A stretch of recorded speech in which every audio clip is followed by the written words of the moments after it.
ഇന്ന് നമ്മൾ വീഡിയോയിൽ ഡിസ്കസ് ചെയ്യുന്നത് മലയാളത്തിൽ നമ്മൾ സംസാരിക്കുമ്പോൾ ചെയ്തിട്ടുണ്ട്, പറഞ്ഞിട്ടുണ്ട്, കണ്ടിട്ടുണ്ട് എന്നൊക്കെ പറയാറുണ്ട്.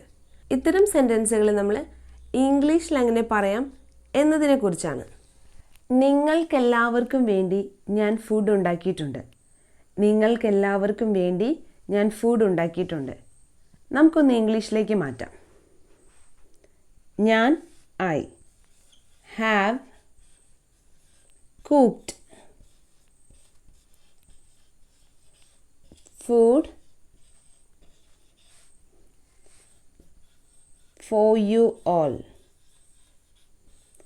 നിങ്ങൾക്കെല്ലാവർക്കും വേണ്ടി എന്നതിന് for you all.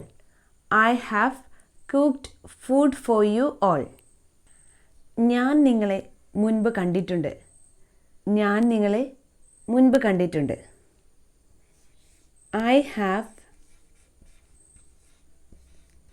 seen you before. I have seen you before. അവൾ ഹോംവർക്ക് ചെയ്തിട്ടുണ്ട്. അവൾ ഹോംവർക്ക് ചെയ്തിട്ടുണ്ട്. എങ്ങനെ എഴുതാം? അവൾ she has done the homework.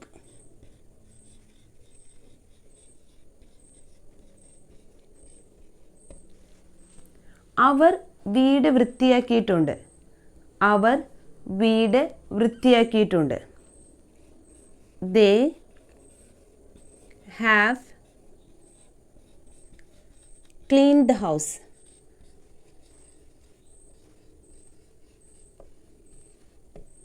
They have cleaned the house. ഇത്രയും നേരം നമ്മൾ പറഞ്ഞ എക്സാമ്പിളിൽ കണ്ടിട്ടുണ്ട്, ചെയ്തിട്ടുണ്ട്, ഉണ്ടാക്കിയിട്ടുണ്ട് എന്നൊക്കെയാണ് പറഞ്ഞത്. എന്നാൽ ഇത് നെഗറ്റീവ് സെൻറ്റൻസുകളാണ്. ഞാൻ ഇതുവരെ ആ മൂവി കണ്ടിട്ടില്ല.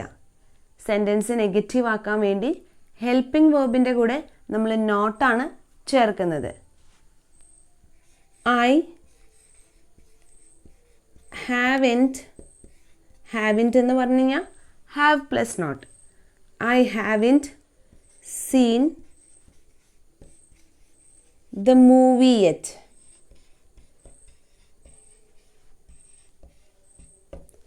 ഇതുവരെ എന്നതിനു പകരമാണ് yet ഉപയോഗിച്ചിരിക്കുന്നത്. I haven't seen the movie yet. ഞാൻ നിങ്ങളെ വളരെ കാലമായി കണ്ടിട്ടില്ല. ഞാൻ നിങ്ങളെ വളരെ കാലമായി കണ്ടിട്ടില്ല. I haven't seen you for a long time.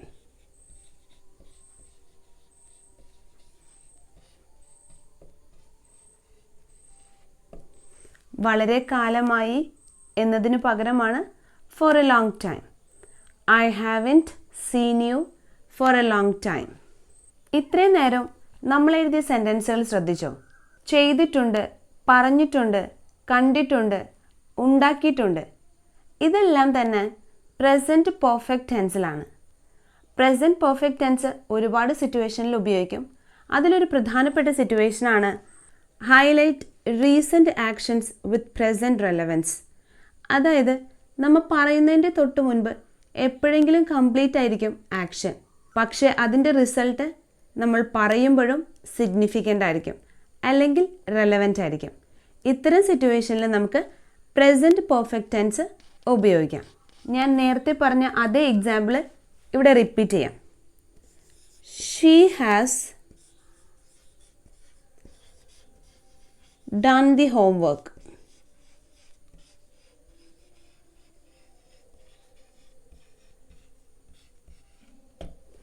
She has done the homework. അവൾ ഹോംവർക്ക് ചെയ്തിട്ടുണ്ട്. പ്രസൻറ്റ് പെർഫെക്റ്റ് ടെൻസ് പറയുമ്പോൾ നമ്മളവിടെ ഉപയോഗിക്കുന്നത് ഹാസ് അല്ലെങ്കിൽ ഹാവ് പ്ലസ് V3 ആണ്.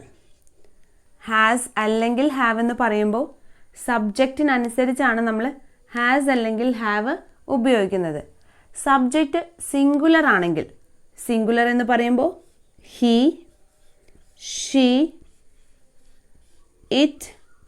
അതല്ല ഏതെങ്കിലും ഒരു സിംഗുലർ നൗൺ ആണെങ്കിൽ അവിടെ നമുക്ക് ഹാസ് ഉപയോഗിക്കാം. ഇനി സബ്ജക്റ്റ് പ്ലൂറൽ ആണെങ്കിൽ, അതായത് ഐ, യു, വി, ദേ, അതല്ല ഏതെങ്കിലും ഒരു പ്ലൂറൽ നൗൺ ആണെങ്കിൽ അവിടെ നമുക്ക് ഹാവ് ഉപയോഗിക്കാം. ഒന്നുകൂടി പറയാം. സബ്ജക്റ്റ് സിംഗുലറോ അല്ലെങ്കിൽ ഏതെങ്കിലും ഒരു സിംഗുലർ നൗണോ ആണെങ്കിൽ അവിടെ നമുക്ക് ഹാസ് ഉപയോഗിക്കാം. സബ്ജക്റ്റ് പ്ലൂറൽ ആണെങ്കിൽ, അതല്ല ഏതെങ്കിലും ഒരു പ്ലൂറൽ നൗൺ ആണെങ്കിൽ അവിടെ നമുക്ക് ഹാവ് ഉപയോഗിക്കാം. ഇനി V3. ഒരു വെർബിനെ സാധാരണ നമുക്ക് 5 ഫോംസിലേക്ക് മാറ്റാം. അതിൽ പ്രധാനപ്പെട്ട 3 V1 പ്രസൻറ്റ് ടെൻസ്, പ്രസൻറ്റ് ഫോമാണ് V1. അതിൽ തന്നെ സബ്ജക്റ്റ് സിംഗുലർ പ്ലൂറൽ എന്നതനുസരിച്ച് നമ്മൾ എസ് അല്ലെങ്കിൽ ES ആഡ് ചെയ്ത് കൊടുക്കും. ഇനി V2 എന്ന് പറയുന്നത് പാസ്റ്റ് ഫോമാണ്. V2 എന്ന് പറയുന്നത് പാസ്റ്റ് ഫോമാണ്, അതായത് വെർബിൻ്റെ രണ്ടാമത്തെ രൂപം. V3 എന്ന് പറയുന്നത് പാസ്റ്റ് പാർട്ടിസിപ്പിൾ ഫോമാണ്.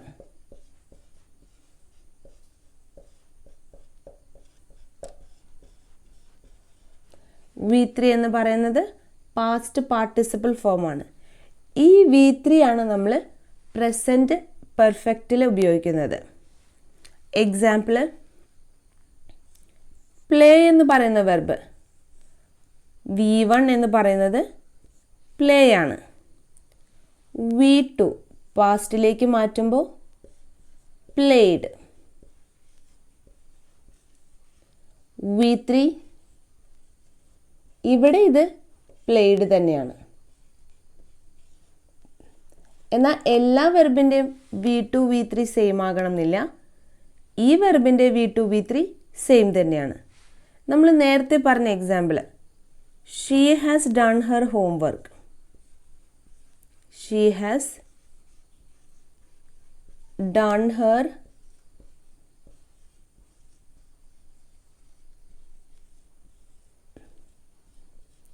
ഹോംവർക്ക്. ഇവിടെ ഡൺ എന്ന് പറയുന്നത് ഡു എന്ന വെർബിൻ്റെ മൂന്നാമത്തെ രൂപമാണ്.